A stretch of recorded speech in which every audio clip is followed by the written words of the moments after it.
Жогорку кеңештеги бажы биримдиги туурасында угууга депутаттар, өкмөт жетекчилиги, мамлекеттик органдар, эксперттер жана жарандык коом өкүлдөрү катышты. Парламенттик угуунун жүрүшүндө өкмөттүн Кыргызстан бажы биримдигине кирсе оң жана терс жактары тууралуу маалымат угулду. Экономика министри Темир Сариев эгерде Кыргызстан бажы биримдигине кирсе кыйынчылыктар болот. Бирок эгерде биримдикке кирбесе кыйынчылыктар андан да көбүрөөк болот деди. Ал өз сөзүндө эгерде Кыргызстан бажы биримдигине кирбесе анда Кытай менен сооданын тышкы көлөмү чукул төмөндөйт. Себеби Кытай товарларынын 80%дан ашууну Казакстан менен Орусияга реэкспортко кетет. Чакан жана орто ишкерлер базардагы соодасын жана соода байланыштарын жоготуп, алып сатарлар ишин жоготот. Көп жылдардан бери түзүлгөн соода байланыштарын жоготот. Ийритин базарларында жана челноктук соода менен алектенген ишкерлердин жумушсуздугу көбөйөт.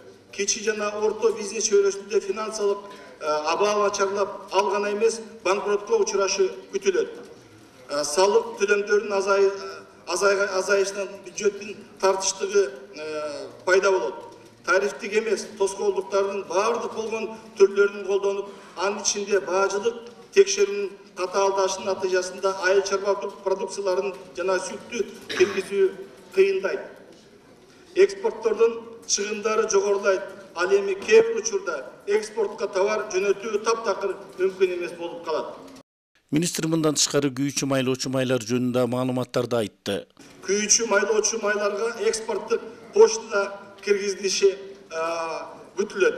Алардыкын билесиздер, мына бүгүнкү күндө 1 тонна дизелге $251 почтада бар, ал эми бензинге 348. Бул деген эмне? Бул 20 сомдон 25 сомго чейин 1 литрине кошумча нарк болот дегени. Кыргызстандын бажы биримдигине киришинин оң жагы катары чек ара эркин болуп, тийиштүү сертификаттар менен азык-түлүктүн коопсуздугу бирдиктүү болот, деди Сариев. Ал эми бажы биримдигине кирүүдө кандай пайдалуу жактар күтүлүүдө? Биз бул жагын да айтча кетишибиз керек. Биринчи иретте бажы чек арасы жок соода шарттарынын ыңгайлуулугу. Чек арада бажы документтерин даярдоо болбойт. Мүмкүн болгон учурда гана сырткы соода жүгүртүүнүн катышуучулары жана башка салыктардын төлөө үчүн салык органдарынын документтерин тапшырышат.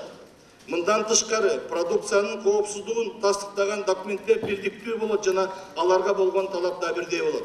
Айта кетсек, Евразиялык экономикалык комиссия тарабынан даярдалган Кыргызстандын бажы биримдигине кошулуусу боюнча жол картасын өкмөт 13 майда жактырган. Эми ал жогорку кеңеште талкууга алынып, андан соң президенттин кол коюусуна жөнөтүлөт. Азыр процедура боюнча 2 комитет макулдугун карап чыгып, ошо жол картасы боюнча макулдугун бериш керек.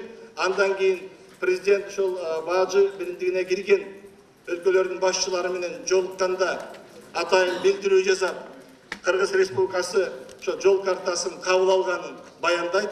Андан кийин негизги иш башталат. Иш чаранын катышуучулары бажы биримдигине кошулуу Кыргызстан үчүн өтө олуттуу сыноо болуп саналат тургандыгын баса белгилеп, эгер Кыргызстандын улуттук кызыкчылыгы сакталып, кандайдыр бир мөөнөткө артыкчылыктары берилсе деген пикирлерин айтышты. Ошону менен бирге айрым адистер бажы биримдигине кирүү менен экспорт жана реэкспорт көлөмү азая тургандыгын билдирди. Эгер жалпы экспорт агымы жапырт буулса, ал экономикалык эле эмес, социалдык мүнөзгө ээ болору бышык дешти. Ошентип иш чаранын жыйынтыгында Кыргызстандын бажы биримдигине кириши пайда жана зыяны темасында парламенттик угуунун резолюциясы кабыл алынып, өкмөткө бир катар сунуштар берилди. Каныбек Темиров, 7 канал, Бишкек өкүлчүлүгү.